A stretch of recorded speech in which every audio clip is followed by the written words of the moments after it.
Look at my little dog. He sat up all morning with me because I woke up about 2 o'clock this morning, couldn't get back to sleep, and well,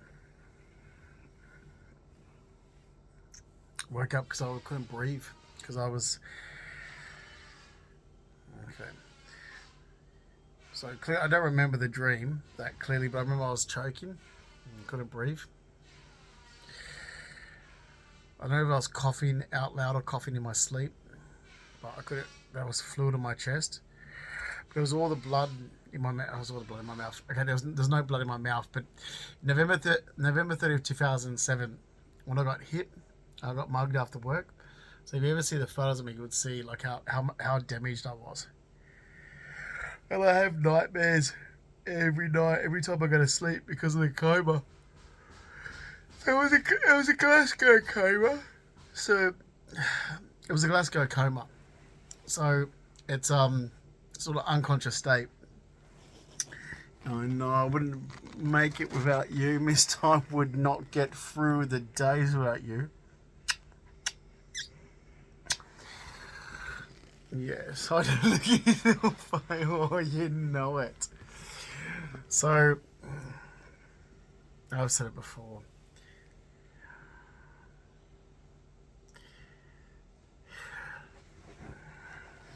Everything was fine, but everything was fine before. Everything was fine before October 2015. Before and after October 2015, everything was actually working really well. Everything was stabilized. It was harassment I received in the area where I lived that caused it. So I was very settled where I lived in an apartment. I lived there for a long time. Very settled, extremely settled. And after October, I started getting harassed in the area where I lived. And if you know the background on how I was mugged, that's why I swear people that are like, we're just trying to help you. I'm like, I swear they think I'm an asshole. It's like, okay, but you don't understand. You cannot come into my area resident. Like, if I invite you and say, meet me for a coffee, yes. But you can't break privacy laws in my... Besides, forget about it being illegal. Okay, that's not what I'm about. The damage that was done... So when I was mugged on my way home from work on Cleveland Street, I wasn't the only person. So don't say... Don't make up stories to why I was mugged. I wasn't singled out. So I wasn't singled out as being the only person, basically. I was singled out because of my jewelry. So yes, I have a lot of jewelry. I've always worn a lot of gold jewelry. Always have. It's the 3 chains, the one that had my crucifix on it as well. The corner, the eye. Anyway, the ones I used to wear to work. There was a string of muggings down Devonshire Street. They cut through Riley Street and come up behind me. I was just passing what used to be called Dimitri's. I remember it clearly. That's why I hate when there's wrong information. It's like, no, like when everyone kept talking for me after this, and I'm reading notes, and it's like, I never said that. It's like, yeah, but Justin's partner said this. Justin's partner said, oh, he doesn't remember that. I'm like, no, I do remember that. You're just writing notes down incorrectly. Like, don't write notes down incorrectly because it frustrates me. It's hard enough to live now to, and it's hard, once you write something down that's incorrect, it's so hard to correct it. I'm like, can you just write things down as per me? I do remember very clearly, even when I left work, debriefing, I left work, so my shift finished at 4 a.m. When I left work and was taking my time and getting ready and so forth, and I rang John, because he was going to pick me up from work because I put my car in for a service at Alpha Motive so it was when I had the red Alpha with Andrew Palamo, and that was 2 nights before I did that. And so anyway, so the phone rang out, John didn't pick up. So then I took the tram from Star Casino to Central Station. Where you exit, so where the tram stops, I went to the bathroom. So I remember going to the toilet. I remember walking the direction to exit Elizabeth Street, walked up Elizabeth Street, walked up Cleveland Street, and I was not far from what used to be called a building called Dimitri's. So, and I remember it clearly because I was like, oh, almost home. And then I got hit. I remember the pain. And then everything was like, it was blue. I remember being paralyzed. So, people, that's what you don't think. I was meters from my front door. This is why I need to move from here now. I should have moved last year. I have to move. I'm sorry. Even you can't fix it. I was assaulted out the front of where I lived, directly at the front door. You can't fix it. You can't make this right. I have to move now. There's no way you can make it right. I'm going to walk into a place and have flashbacks every day. You can't. There's no way to fix this. The 2nd of February in 2025, I was assaulted out the front of where I currently live. And it's caused a flashback issue. Quite a severe flashback for a whole year. And I've been trying to get my doctor, no one understands, like, you've got to move me. You have to move me. I need to move. I can't be here. You can't say, oh, if we do this, if we do that. It's like, no, I can't. I have to move. Every day I'm jumping out of my skin. Okay, you might think it's flip-flopping or it's this or it's that. It's not. I am exhausted. I should have moved before. As soon as it happened, it should have been like, okay, hand the keys back in, find somewhere else. Christ almighty, you know what? My dad should have been a friggin' normal father and said, oh, son, come and stay here at Empire Bay before you know, although it is a bit isolated, it's a bit far from my medical team, which I don't want to be. Because I don't really want to change medical teams and have to go through everything again. Going over things is exhausted. So it's flashbacks. It's quite severe flashbacks. And if anyone's ever lived with it, and I don't want to forget them, I hate when people say, oh, you can take this and you won't remember. I'm like, oh, that's worse. I want to remember and I want to work through it. I don't want to forget it and have no memory. So I was meters from my front door, got hit. I remember the pain. And then I was paralyzed. I couldn't. So I got hit hard enough where I couldn't scream. I lost my voice. I was paralyzed. I couldn't move. So they paralyzed me. I took a crowbar to the back, and it paralyzed me. I couldn't move. My arms couldn't move. I couldn't fight back. My arms were limp down my side of my body. My feet were limp. There was no strength. I couldn't move. I kept trying to, and I got hit again to the eye. And then I got my head stood on. And the feeling, oh,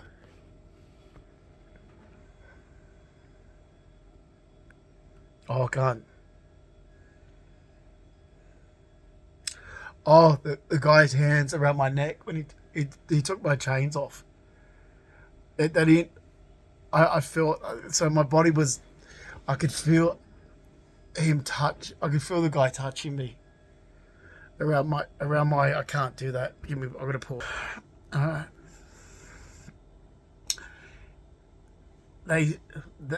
don't know how many that there was, but it stood on my face to keep me still. Because I remember the feeling.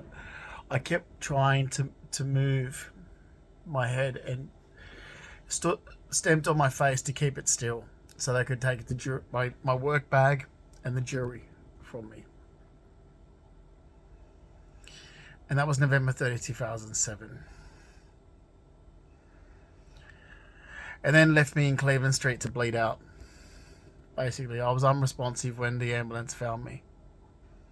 I don't drink, don't use drugs. I literally had to be thrown into a system with insurance and be defamed and discredited since I was mugged after work. Instead of having a simple recovery, I had one side of a legal team try to discredit me to say that I deserved it, to say that I was promiscuous, to make it out to be, oh, there's a reason. I'm like, I wasn't singing out for any other reason except there was a string of muggings down Devonshire. They cut through Riley Street and got me on Cleveland Street. It was a smash and grab. Go and speak to the detective.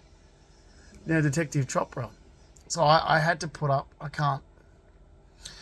I really can't deal with this. Because it wasn't just the injury. It was the defamation that came with it. So a organisation such as Star Casino could get away without paying me any money. So it was literally everything. It wasn't just the injury; it was the defamation, and it still continues to date. It's like I don't want to keep repeating this. Like I just wanted a solicitor to have my back and actually tell the truth, and you know.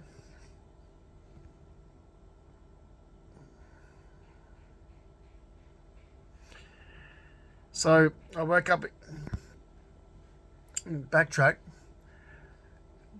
Apparently, I kept repeating a phone number. Now I'm unresponsive, so I can tell you exactly what. So they called John Cabino, my partner, John, because I kept repeating a phone number and they dialed it. So while I'm unconscious, I was repeating his phone number, and it was the last phone number I had dialed.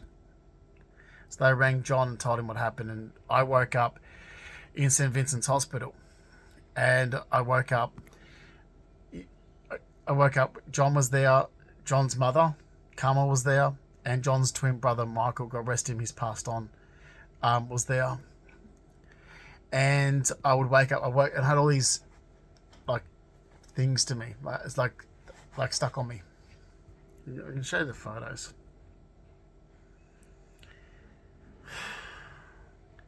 Jeez, so many people must think I'm a real asshole with the way I react, but you've got no idea. And I'm sick of hearing, oh, everyone's got a story. It's like, okay, I don't really care. Okay, I understand that you've got a story and you've had injuries and so forth, but that mugging was severe. That was extremely severe, and I was never able to rest and recover from it, or be able to deal with it, because I went straight back to studies for starters, but I wasn't there. It was thrown into a return to work where, instead of just helping me deal with things and follow through with return to work, it was defamation. It was just trying to discredit me the whole time. I'm like, this isn't helping. Instead of you, like, and that's all my employers. So my employer's legal team, all they did since the moment I was mugged after work was defame me. It was just trying to defame me, discredit me. It was basically looking at it as, and it's a rich organization too. Like, that's what pissed me off. It's like, okay, it's like a Star Casino. All they were interested in doing is discrediting my character and destroying my character. And that's the only thing they were interested in doing. So it wasn't an injury, just the injury I had to deal with. It was the fact that I'm getting so much false information told about me that it's, and you try and take on an organization like that. You've got solicitors, you've got return to work, like workers' comp team changing one after the other. You've got solicitors changing one after the other. You've got one law firm that can handle it, and they can't handle it. You've got to find another law firm to handle it. So this is terrible. I'll tell you exactly why it got worse since 2015. Because instead of me dealing with what actually had happened when I was mugged, I had to continuously fight a legal battle. For nothing. There was no money in it. I didn't get paid out. It was a return to work. I already owned all assets, belongings beforehand. Savings.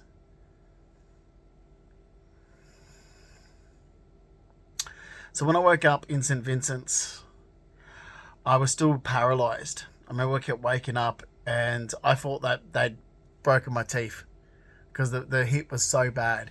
And I kept asking, do I have all of my teeth? Because my teeth are all like my original. And John's like, yes, you have your teeth. And then that's the only thing I could say, and I couldn't say anything else. I couldn't scream. The next minute, I could feel. So imagine being here right now, and you feel that you have no control over falling asleep. It's like that. So imagine feeling like you're drugged. So just think for a minute, because that's what the feeling that it is. So imagine someone drugs you, and you have no control over your body right now. How scary that is. That's the only way I can describe the coma. Because I woke up and then suddenly I could feel, and I can't talk about it without feeling this horrible feeling over my back. Because, it starts making me stutter and everything, because it's horrible, because I can still remember it so clearly that my body was slipping back into a coma and I was trying to stop it and I couldn't stop it. I was screaming and nothing was coming out of my mouth. I couldn't move. I couldn't stop it, and I was back in a coma. Glasgow coma. And then I came out of it again, and I went back in again. And, there's times where I would say, I wish I never woke up. Because the battle since 2007 was so severe that I'd be like, why? It wouldn't have just been better to say that, sometimes it's better just to just sleep away in the coma? Anyway. So it's not. I'm sick of hearing where you get people say, "Oh, they've had this, they've had that." It's like, okay, it's different. I literally got that badly hit. I was in a coma, and instead of dealing with what happened and even the feelings and they love to use every time you use the mental health side of things and say, because they go, "Well, that is mental health." I'm like, yeah, but you tell someone that, they think you're insane. It's like, oh, you got mental health issues. Oh my god, they're crazy. It's like, no, I was in a coma. I was in a coma. And anyway,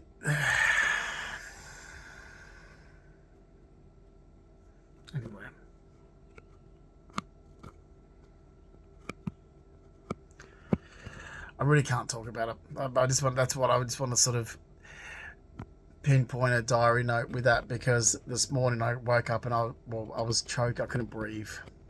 But I think it was just because I was swallowing my blood, which I wasn't actually swallowing my blood, but in my dream, I was still swallowing the blood from when I was mugged. So I wasn't actually choking. There was nothing like I wasn't bleeding. It's just that my body was telling me that I was choking and I'm swallowing my blood. But I wasn't. So I couldn't get back to sleep after 2 o'clock. This happens all the time. And then you'd be talking to some people, they're like, oh, but you can do this and you won't remember. I'm like, no, I want to remember. The only way to get through this is to remember it and to talk it through. Otherwise, I'm not going to have any type of a life. You can't, forget the bads. Like, you can't forget things. You've got to remember talking through. It's horrible. These people that turn the drugs and alcohol because they want to forget. It's like, well, I don't use drugs. I don't use alcohol. I don't want to not forget. I want to know. I want to know every detail. I want to remember every little last detail and talk it through and work it through and try and do something with it. Which is why I used to have a really good apartment that suited when I had these issues. The living home environment suited where I used to be. Well, anyway, so I'm now misunderstood for 11 years. Don't have the funding to have my old psychologist or psychiatrist. Don't have the living home environment that worked. I can't even jump in my car and go for a drive to relax. Okay, I know that sounds superficial, but you'd be surprised at what that actually helps. Anyway.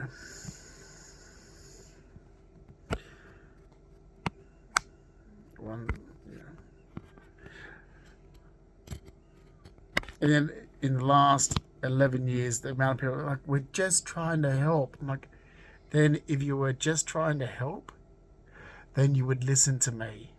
You wouldn't listen to someone else. You wouldn't listen to say, oh, but Justin needs someone to clean for him and cook for him. No.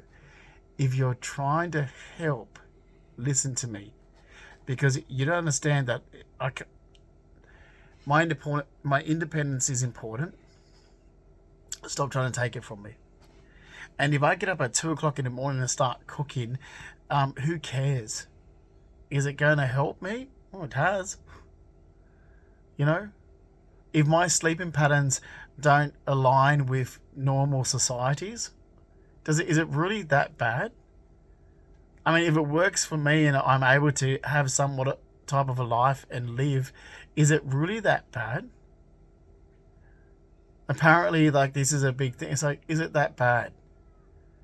If I have to have a nap in the afternoon because I only got 4 hours sleep of a night time, is that bad? Is that hurting anyone? If it works for me, is it why should anyone else be concerned? If that's working for me. And this is where I've had so much issues in the last 11 years. Where it's like, but it shouldn't it be just what's working for me?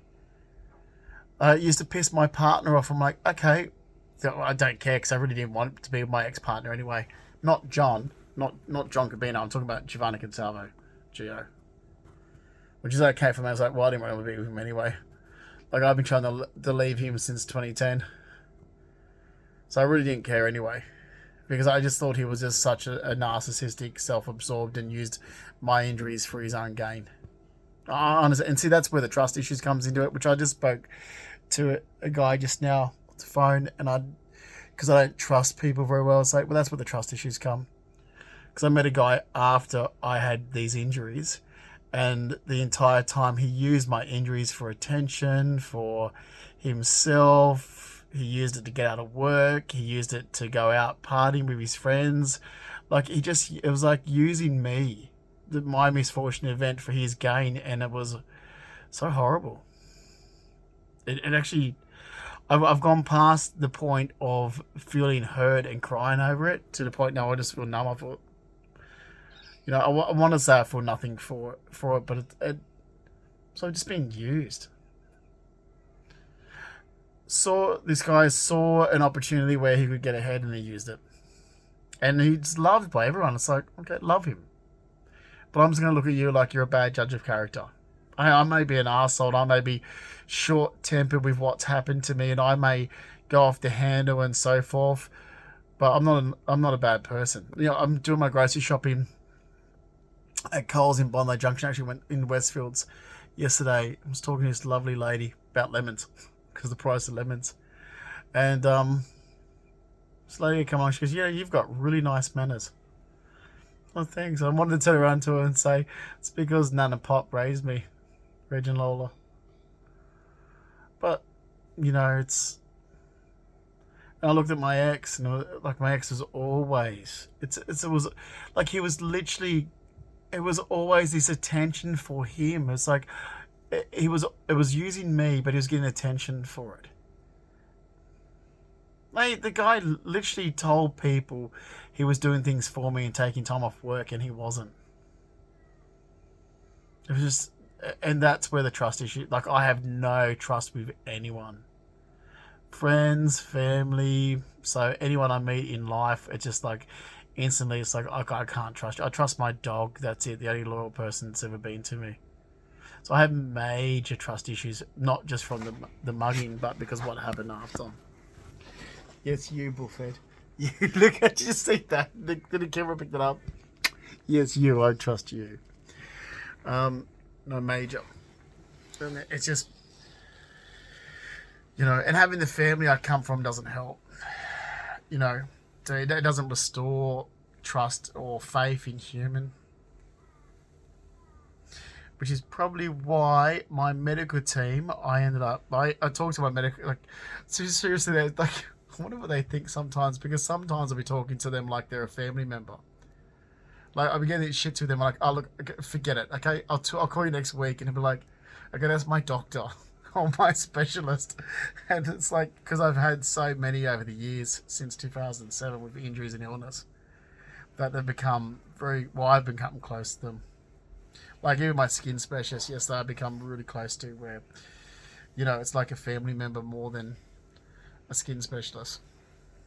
That's how many appointments I've had over the years of injuries from it. But, trust, and then my trust got really badly broken in 2017 to the point where there was already trust issues and damage and health issues and so forth, that in 2017 it was so badly broken that I haven't recovered from it. But anyway, don't. And you can see this sounds like flip-floppy and disjointed, and that's because I stopped myself from. If I talk and I feel there's an emotion that's going to come behind that, I'll stop. Like, you'd be like, oh, you didn't finish that. You didn't finish that sentence. Like, yeah, I'm stopping because I don't get upset and cry. Or that I don't feel emotions, or that I'm getting a feeling, like this horrible feeling. For an example, like if I can really remember slipping back into the coma, to the point where it's actually where as soon as I remember, I get this, it's like this pulling, this weird sensation where my body's almost feeling the trauma. If I think about it, when all this tingling on my back, and it's like pulling from my chest, like it gets tight. Where I can really remember not being able to stop falling back into a coma. And the last year's been hell. I've had the worst flashbacks. I'd never thought that I would ever experience a flashback like that. And it's literally it's literally reliving 2007.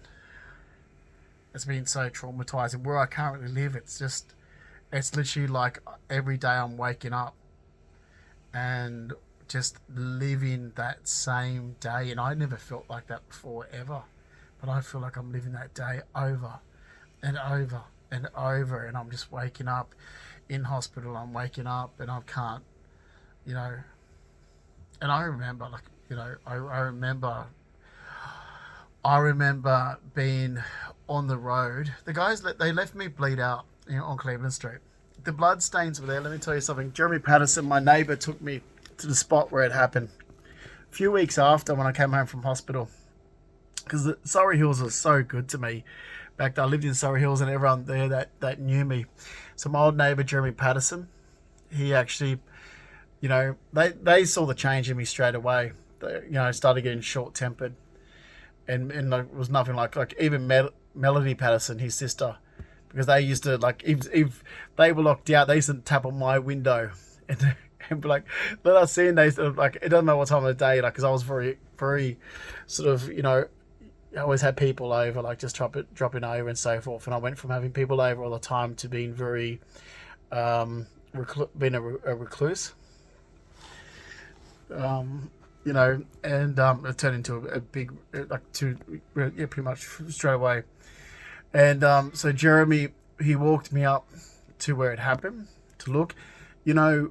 And you can ask Jeremy Patterson this. The outline of my body was there so on the sidewalk. The outline was there. The blood stain, like, you could actually literally see my body laying where it was, and it was like, if I didn't wake up from the coma, that's where I would have died. Like, it was like very this feeling. John Cabino saw it, like, people used to walk past it, like, it was an eerie feeling, because I was literally dead on Cleveland Street. And so that's why it's not flip flopping, which I feel sorry for the guy I spoke to. I was like, it's not flip flopping. This is something that I have to try and find the right person to talk to, and I haven't found the right one. Because there's a lot that's just gone on that. Anyway, but it's not flip flopping. It's there is a lot of trust issues with people too. Especially with what my ex did.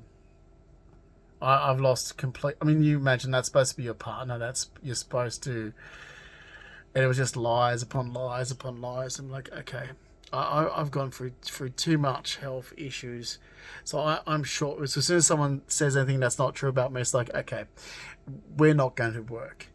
Okay, or an organisation would be like, okay, you're still relying on information that you were given that's not true, and you didn't get that from me, so we're not going to work. And you're really concreting my feelings towards you, and that doesn't change. Like, there's no way to, once you've lost me, there's no way to bring me back. I mean, my twin sister, I have actually disowned my twin sister.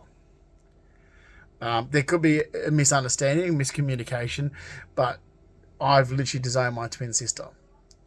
So if I've disowned the only person you would ever think that would be the closest to you in your entire life, your twin. But I haven't spoke to her for 8 years because of what's going on. And it's because of what's going on. What I said, there is wrong information corrected. I've gone through enough with what happened with injuries. I need this information corrected. I need the truth told. If you're not going to do that, then we're having issues. And I mean it. You know, people don't like my reactions. It's like, well, I don't like what's going on towards me. Yeah. So anyway, I'll upload this, and yeah,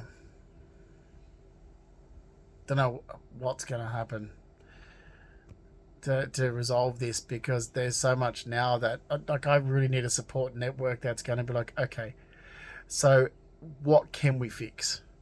Like, how can we fix this? Like, you know, there's so much where, but there's stuff I've said where people thought I was making it up.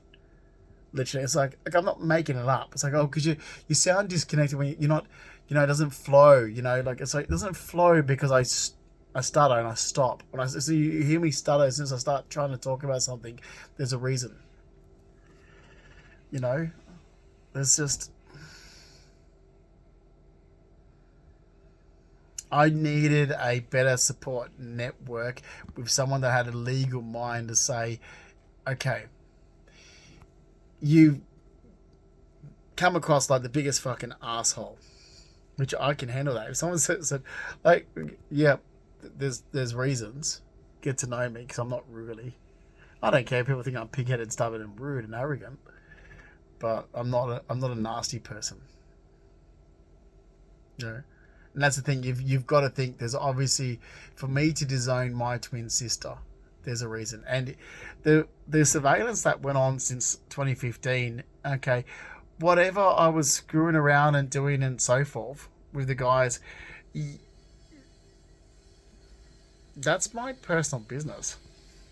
Like having sex with a complete stranger is my personal business. I think that just even adds to the more bullshit that's gone on. Anyway,